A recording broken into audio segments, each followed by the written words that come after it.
Nongeye kubasuhuza cyane mwese mukurikirana Voice Model Rwanda TV. Uyu munsi rero mbazaniye utumodeli tw'amaribaya. Nkuko bisanzwe mbaheza modeli zigiye zitandukanye. Babwira ati iri ni ikusanyirizo mba nakoze ry'utumodeli tugiye dutandukanye ducicikana hano hanze cyangwa se ku isi hose muri rusange. Nkavuga ati utumodeli tugezweho kandi ntubereka kamwe mu karebe kandi nkubwira ngo utarakora subscribe wayikora. Kandi ikindi nshaka kugira ngo nkubwire hari n'ababa bakeneye kuziga modeli nk'izi. Mbabwira ngo tugenda tuziga gahoro kuri ino channel yacu ngenda mbereka modeli zigiye zitandukanye nkongera nkanabacishirizaho n'amasomo abakeneye kwiga bakiga. Nkubwira ati kurikirana no video yose urebe zino modeli kandi nkubwira ati no munsi no tumodeli tw'amaribaya njyacishaho modeli zigiye ntago ari amaribaya gusa, haba hari izindi nyacishaho nk'amakanzu, imyenda y'abagabo n'ibindi bigiye bitandukanye, yewe n'amasomo nayo agenda acaho umunsi ku wundi. Kandi nimacishaho tumodeli none nejo nshobora gucishaho tundi gahoro kandi mbabwira ngo n'amasomo nabwo ariko agenda asohoka. Ni Voice Model Rwanda TV, komeza kurikirana video nabateguriye kandi ukeneye kwiga nawe wajya kwiga kubera ko amasomo yigisha kudoda modeli zigiye zitandukanye hano naho nakubwiye ngo acaho. Kurikirana video yose rero nkuko nahita bateguriye.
Nkuko nabikubwiye urabona ko ari utumodeli twiza tugiye dutandukanye ushobora gushima. Wowe ushaka modeli ntabwo wabura hano modeli washima, kandi ushobora kubona wenda muri ino video yose nta modeli iri mukunzi, wareba n'izindi video ntabwo ari iyi gusa, kubera ko nyina asohora modeli none n'ejo ngasohora izindi gutyo ari nako tugenda kwiga. Abakeneye kwiga tukiga, nkubwira ati komeza urebe zino modeli, kandi nuramuka utabonyemo na modeli wakunda urebe no mu yindi video, nabwo modeli ziracyahari kandi ziracyaza. Komeza urebe video nabateguriye.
Nkubwira ati rero reka dusozereze hano ino video yacu. Nkubwira ati izi nizo modeli nari nabateguriye uyu munsi, utegereze n'ejo hazaza izindi. Kandi nkubwira ati ubaye utabonye wenda modeli hano wakumva ukunze, wareba no mu zindi video nagiye nkora zirahari nyinshi, kandi nawe ukeneye kwiga wakiga. Urabona ko utumodeli twacu tuba ari twiza, kandi nkubwira ati ukeneye gukoresha nawe turagukorera nta kibazo.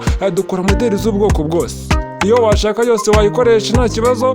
Waba ukeneye kwiga waza hano kwiga amasomo bariho, kandi ikindi serivisi yose washaka wanyandikira kuri WhatsApp ku bindi bisobanuro kugira ngo tuvugane mu buryo burambuye nta kibazo. Nkubwira ati nizere ko wakoze subscribe kugira ngo ujye ubasha kubona izi video zigiye zitandukanye n'izindi nyinshi, kandi ikindi usharinga ino video ukore like niba utarayikora, ushaka wagera muri comment ukambwira uko wayibonye. Mwakoze cyane kunkurikira nane Voice Model Rwanda TV, ndabakunda cyane. Kandi ikindi ngira ngo mbabwira ati ibyiza biracyaza, modeli nk'izi zihora ziza. Ntaribagirwa kandi kantu ushobora kunyandikira kuri nimero ya WhatsApp aho ngoma nagiye nyicishamo ukambwira ati gushyire muri groupe. Iyo groupe rero yagufasha cyane kubera ko igenda itambutsa modeli, izi modeli zose uko zibona hano no muri groupe ziba zaciyemo. Mu gihe utabonye umwanya wo kujya kuri YouTube wenda ukajya kuri WhatsApp, ujya muri groupe ukabona modeli nacishijemo ukaba wazikurikirana. Rero nicyo cyiza cya groupe, ushobora kunyandikira ukambwira ngo nanjye nshyira muri groupe nta kibazo, kandi nkubwira ngo ibyiza biracyaza. Bye bye, ndabakunda cyane. Reverse Rwanda TV.